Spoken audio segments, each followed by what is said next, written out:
pessoal, sejam bem-vindos a mais um podcast do Dados Críticos, o seu podcast sobre RPG de mesa e assuntos sobre a cultura nerd, cultura pop. Hoje nós vamos falar sobre um tema que pode ser interessante para as pessoas aí que estão pensando em produzir conteúdo ou que já produzem conteúdo sobre RPG, ou até mesmo para você que assiste lives de RPG.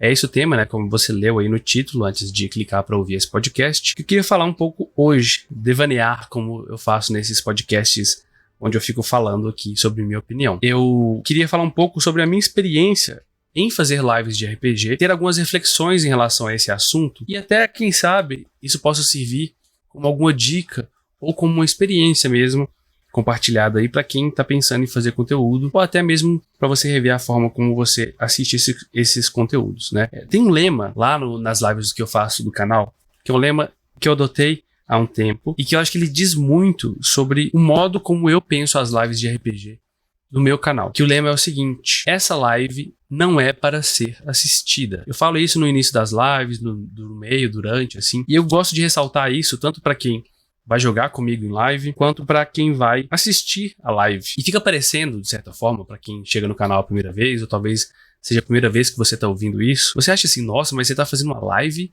não quer que ninguém assista? Não é necessariamente isso que eu quero dizer com essa frase. Eu tô dizendo que eu não faço ela pensando em ser assistida. E isso diz muito sobre a live em si. Diz muito sobre o objetivo de fazer uma live de RPG. E eu acho que essa é uma coisa muito importante, que se você assiste lives de RPG, se você consome isso, ou se você pretende fazer, iniciar, ou se você já está fazendo, você refletir um pouco sobre o porquê você faz lives de RPG. Ou seja, qual o objetivo? O que te motiva?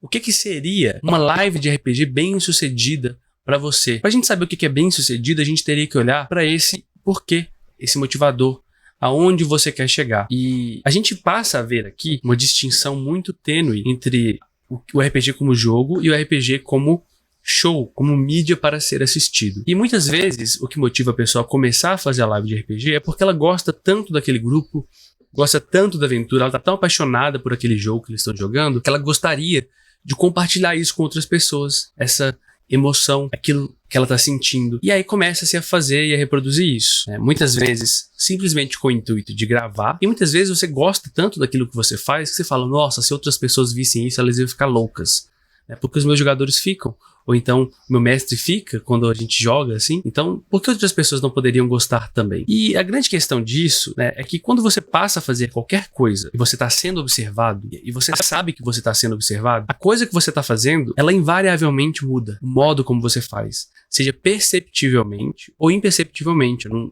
sentido psicológico, assim, comportamental. Nós temos diferentes facetas da nossa personalidade e de como nós agimos em diferentes contextos. O contexto ele indica muito sobre como nós vamos agir. Então você age e conversa e fala de uma forma, se comporta, pensa de uma forma diferente no seu contexto familiar, quando você está com seus amigos, quando você vai na igreja, quando você está com seu namorado ou namorada. Isso é natural que aconteça, não é ser duas caras, não é ser falso. A gente regula os nossos comportamentos de acordo com o contexto que a gente está inserido. E o contexto de se jogar uma mesa de RPG offline e jogar uma mesa de RPG online são contextos distintos. Quando você sabe que você está sendo observado, podem acontecer situações que não aconteceriam numa mesa offline. Talvez a linguagem que vai se usar seja um pouco diferente. Talvez as atitudes que os jogadores ou mestre tomam podem ser diferentes. Talvez o modo como se planeja a aventura e o ritmo da aventura pode ser diferente. E perceba que eu tô falando que pode e que não é. Pode ser diferente porque o nível dessa diferença vai depender muito do objetivo que a pessoa tem quando ela fala que vai fazer uma live de RPG. Talvez o seu objetivo, como eu disse, pode ser só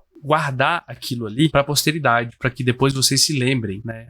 Tanto que, eu nem vou divulgar isso, vou deixar ali, vou deixar privado, por exemplo. Ou então fazer só para os meus amigos. É um objetivo. Talvez o seu objetivo seja ser famoso, no sentido de ser o próximo Critical Role, né? E aí, o jeito como você faz as coisas pode ser diferente, porque o objetivo é outro. Talvez você tenha o objetivo de alcançar um certo sucesso, mas não da mesma forma que o Critical Role. Só que naquele micro nicho, a forma como você faz as coisas também vai ser outra. Cada uma dessas formas vai mudar o modo como se joga ali. E muitas vezes a gente assume como dado, como se todas essas coisas diferentes, esses contextos e situações diferentes fossem a mesma coisa. É live de RPG. E são muito diferentes entre si, dependendo do objetivo que aquele grupo tem. Quem assiste e consome conteúdo de live de RPG percebe nitidamente isso, de canais diferentes que eu digo. Você assiste ali, você vê que o ritmo, o jeito como é feito, é pensado às vezes para ser assistido, ele tem mais interatividade com o chat, ele vai ter mais ritmo às vezes. Às vezes a live que você vai assistir de uma galera ali é uma live lenta, cheia de erros, problemas técnicos que vão acontecer, né? Um nível menos profissional, vamos colocar assim, o objetivo pode ser outro. E é importante a gente pensar, seja como produtor ou como consumidor de conteúdo de live de RPG, nesses objetivos, para a gente não cair nessa concepção errada, que muitas vezes pode ser nociva, de que todo RPG é igual e tem os mesmos objetivos. Toda live de RPG é igual e tem os mesmos objetivos. Então, se eu acho que a minha live de RPG, e eu tenho outro objetivo para ela, ela tem que ser necessariamente igual a uma outra, que tem outros objetivos, muitas vezes eu, como produtor, vou me frustrar. Se eu vou assistir uma live de RPG que tem um objetivo diferente daquilo que eu quero, talvez eu goste das lives de RPGs feitas para serem assistidas, com superprodução e tal. E se eu entro numa outra, eu não vou curtir tanto. Né? Muitas vezes até ouço assim, o pessoal falando, que live ruim, não sei o que e tal. Porque não percebe que tem essa diferença. E por que eu tô falando isso tudo, né, pessoal? Por que eu tô entrando nessa seara? E por que eu falo, né, e comecei aqui o nosso papo aqui, falando que eu faço a live que não é para ser assistida. Porque qual é o objetivo da minha live de RPG lá no canal? É mostrar para outros mestres ou para pessoas que querem começar a mestrar, tentar mostrar o mais próximo de uma experiência que seria offline. A gente sabe que não vai ser, porque mexer com OBS, fazer live e ter o chat interagindo vai mudar o jeito que a gente joga. Mas a gente tenta ao máximo não mudar o jeito como a gente faria, conscientemente, simplesmente para conseguir mais público, vamos colocar assim. Isso fica claro para quem assiste as lives. Por quê? Tem problema técnico, o mestre erra, no caso, geralmente sou eu, mas tem outras pessoas mestrando que vão acontecer e tá tudo bem com isso. A gente esquece regra. Tem barriga na mesa, né? Que é aqueles momentos que o pessoal fica pensando, o que a gente vai fazer? Vamos fazer isso, vamos fazer aquilo. Vamos comprar item, e fica aquilo lento. E isso acontece na mesa de RPG offline também. E às vezes, pensando no conteúdo, quando eu comecei a mexer com live, eu ficava pensando nisso, né? Nossa, tem que fazer, tem que mexer nisso. Eu fui percebendo que nesse tem que, muitas vezes, estava virando outra coisa. Aquele objetivo de mostrar essas imperfeições da vida que vão acontecer para quem é novato, elas estavam sendo escondidas, vamos colocar assim. Tudo bem, em certa medida, se a gente esconde as imperfeições, vira um produto mais bonitinho, ele chega em mais gente, com certeza.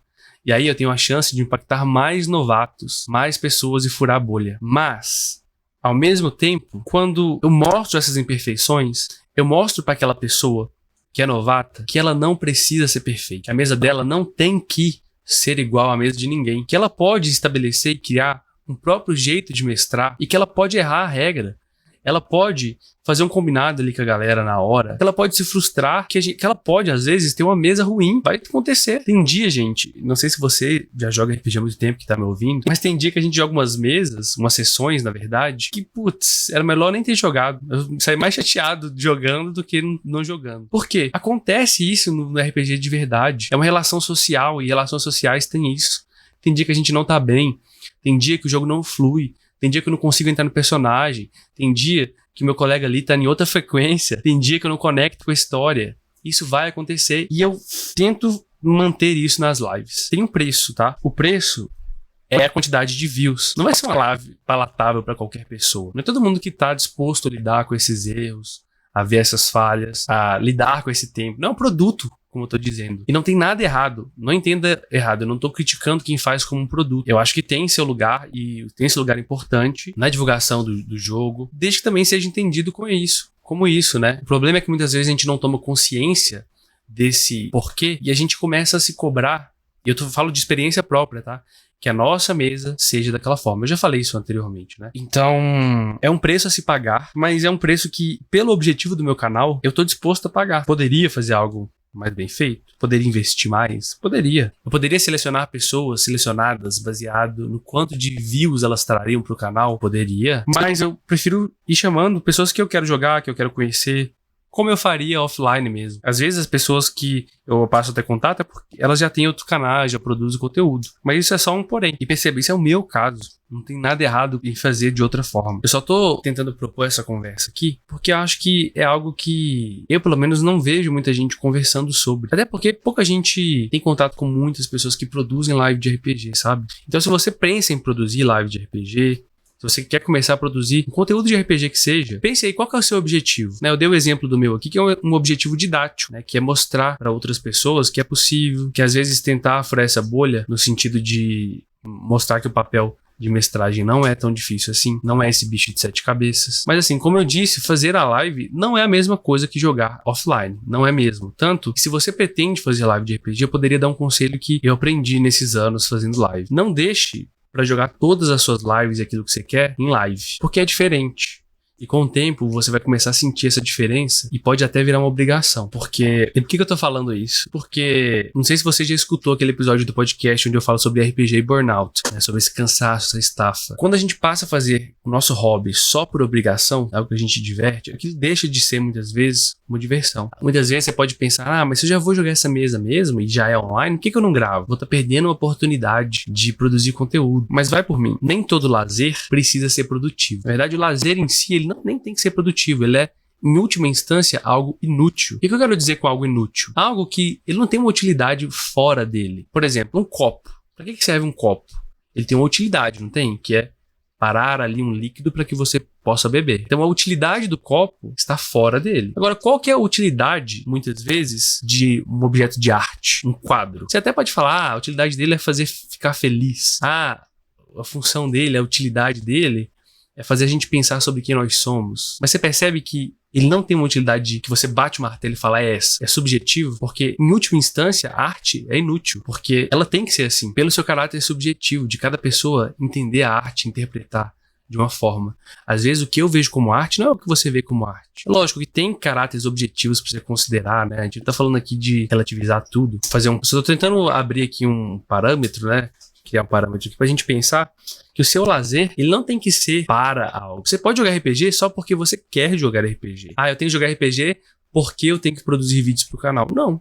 Eu quero jogar porque eu quero. Eu tenho que jogar RPG porque meus amigos vão ficar chateados se eu não jogar. Não. Jogue porque você quer jogar. Eu tenho que jogar RPG. Você percebe esse tenho que de novo? Então, é disso que eu tô falando. Se puder dar um conselho de alguma forma, seria isso. Tente manter mesas também só por fazer, sabe? Sem se preocupar. E isso traz mais leveza pra gente enquanto jogador, mestre de RPG e até como produtor de conteúdo, sabe? Eu sei que eu não preciso fazer tudo. Assim, eu acho que é um pouco disso, essa discussão ainda está em aberto. Eu queria, na verdade, iniciar uma conversa sobre esse assunto, como eu sempre faço aqui com os podcasts. Nunca entenda nada que eu falo aqui, pessoal, por favor, como se tivesse escrito na pedra, né? Eu tô tentando propor algo e bater uma conversa, um bate-papo. Então sinta-se livre para dar o seu feedback e dar os seus 2 centavos aí lá no nosso Discord. Você pode ir lá no Discord, vai estar aqui na descrição desse podcast, entrar no chat geral lá e falar, olha, eu ouvi esse podcast, eu queria contribuir, queria dar minha opinião. E pode falar, eu acho que é muito importante. E aí, se você quiser contribuir também com o canal, já que você está entrando na descrição aí, você podia avaliar o Dados Críticos no Spotify, avalia lá no iTunes, né? Segue nas redes sociais também, sempre que possível. Isso já ajuda demais. Eu queria agradecer pelo seu tempo. A coisa mais valiosa que a gente tem é o nosso tempo, né, pessoal? Vocês estão aqui dedicando o tempo de vocês, da vida de vocês, que não volta mais, para ouvir essa bate-papo aqui. Eu espero que tenha valido o seu tempo. Muito obrigado por esse apoio. Ajude divulgando o canal. E se quiser apoiar com um pouquinho mais, você pode participar do Apoia-se, onde a partir de R$8 é o valor de um cachorro quente hoje em dia. Você consegue apoiar lá, entrar no nosso grupo de apoiadores do Telegram, exclusivo, receber os vídeos antecipados do canal, além de conteúdos exclusivos que eu posto pra galera, converso com o pessoal sempre, trocando ideias, chamando pra jogar, tirando dúvidas, sempre que eu sei ajudar, né? Não sei tudo também. E é basicamente isso. Te vejo no próximo episódio. O que você quer saber? Quais discussões você queria ter aqui no canal? Quais temas? Deixe seu comentário e até o próximo podcast. Tchau, tchau.